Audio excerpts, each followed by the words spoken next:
And if we have to pay taxes to have that right, then it's not a right. It's more like a permission. And it said, and we pay so much taxes in property here in Florida that, in my opinion, everybody should not have to pay any property taxes on their primary home. If you have a second home, if you have an investment home, if it's a commercial, fine. But everybody has the right to have a house, right? At least one, okay? So, and nobody should pay taxes on their primary home, no matter what the price is. No matter what the price, because the 14th Amendment, and we have to treat everybody equally under the law. And if that was the case, the veteran wouldn't have to pay taxes, the senior citizen, if that's the house that they live, and you take care of everybody equally. And of course, if that's not possible, then yeah, the veterans shouldn't have to pay taxes if they're disabled. And the senior citizen after a certain age, like you say, in the primary home, shouldn't have to pay any taxes. Because if we have to pay taxes to have a property, and if we don't pay those taxes, and the government can take away that property from you, so then we don't own anything. We're just all tenants of the government. I agree. I Anybody has a question? I'd like to step up Mayor Regalado and Armando. if you could both answer this, it's kind of a step up on Inez's question because we have a problem with affordable housing, right? And we have the highest Property taxes. the values of our property have really gone through the roof in the last few years, since COVID, right? So do we have any ideas or solutions to help?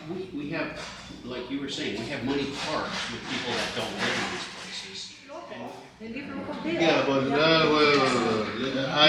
I know exactly about it, and I know what's going on.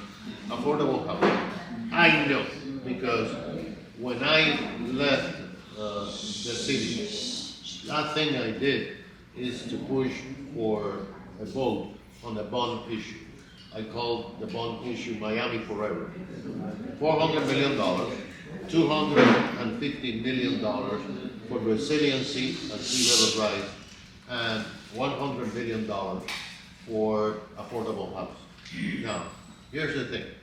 There are many moving parts on affordable housing. First of all, we're running out of land. That's right. Second, we the government, and we the people, we want to keep residential areas. We don't want to upzone. When you give a developer $2 or $3 or $4 million, then you have a politician saying, "We're building a building with affordable housing, 100 units." No, sir. Those 100 units are not affordable.